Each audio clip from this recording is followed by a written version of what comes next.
then I smoked the residue for about a month after that. So I was an outlook. Bad egg. Yeah. Hell yeah. You know, I love that story because I have a brother who did the same thing. He would use a tobacco pipe, Yeah. mix it with tobacco and the weed, and walk around the house smoking it. So dang. You walk around the house because my dad was a steak. So, Well, my brother was crazy. So what was that, a corncob pipe? No, it was a pipe that the old Irish guys used to smoke. A lot of old Irish guys smoked pipes. I smoked a pipe for a long time. Like those shiny wood, like the nice wood grain ones on the outside, right? Yeah, similar to that. Yeah, this actually had some silver metal on it. It was nice. Yeah. Now after you did that, did Grandpa get that pipe again and get the treat of his life? No, he was dead. My dad had my father had his pipe. It was sacred. It was a sacred. Oh yeah, it was. Yeah, that I was engaged in a sacred spiritual ritual, which in effect I was. That's right. I was opening my mind, like Aldous Huxley taught us. The doors to perception were opening for me as a 17-year-old, and I continued in all my adventures over all the decades to push that envelope. And as a result, my books are very spiritual. They're heavy, they're real, they're raw, they're violent, but they're deep.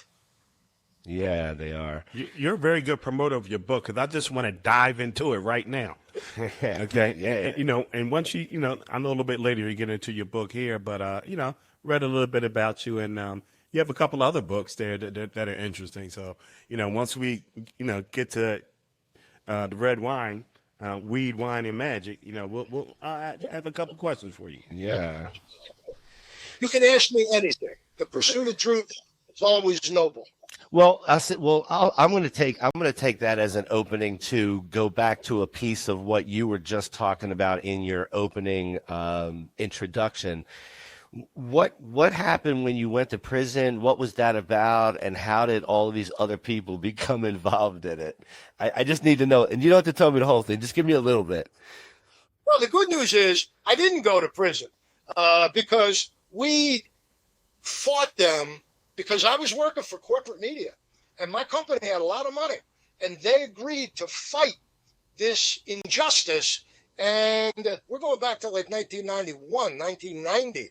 And my company spent $250,000 to defend us. But I told them up front, lock me up because I'll go to prison in a heartbeat. I'll lift weights. I'll punch the heavy bag. I'll hold press conferences. We're talking about truth. We were living in a corrupt area, and I made a name for myself as a desperado newspaper columnist because I challenged everybody. Dirty cops, dirty politicians. We talked to the people who had no representation, no power. I write a lot about racism and sexism and violence because that's what America is all about. And we got to face up to that dragon if we ever hope to slay him. Hey, you know what? So that brings me to, I was going to wait till later, but one book I'm definitely going to read is Patty's Day in Trump Town. Well, I got something for you. This summertime, Laws wrote that book, Patty's Day in Trump Town, and released it. My publisher released that book in 2020. We were going to do a big promotional tour. We were even going to go to Ireland, but COVID hit, and we got torpedoed. So we were not able to really promote that book about Donald Trump and his election and the people in Northeastern Pennsylvania, Wilkes-Barre, Pennsylvania particularly, where I worked as a newspaper columnist, who supported Trump. And when Trump got reelected, 2024, we determined that we needed to revisit that old novel. So this summer, we're re-releasing Patty's Day in Trump Town as Patty's Day in Trump Town Revisited. I got a terrifying introduction that I wrote. I got 5 new updated chapters, and I got an epilogue that I call an apocalogue, like the damn end of the world might be coming. And it might. So is this an enhancement to the first version, or so? Should I wait for the second one, or just read the one you had? Oh, no, wait for the summertime, because it will have the entire original novel, Patty's Day in Trump. I'd say go ahead.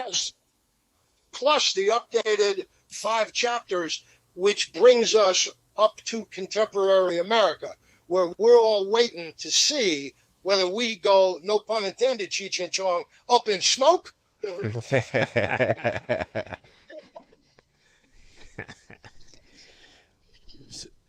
Well, it's only one way to go up in smoke, and that's the good way. So, up in smoke there's only one way to do it. Yeah. Only one way to do it. So, these years that you spent in journalism, you were doing traditional news, correct?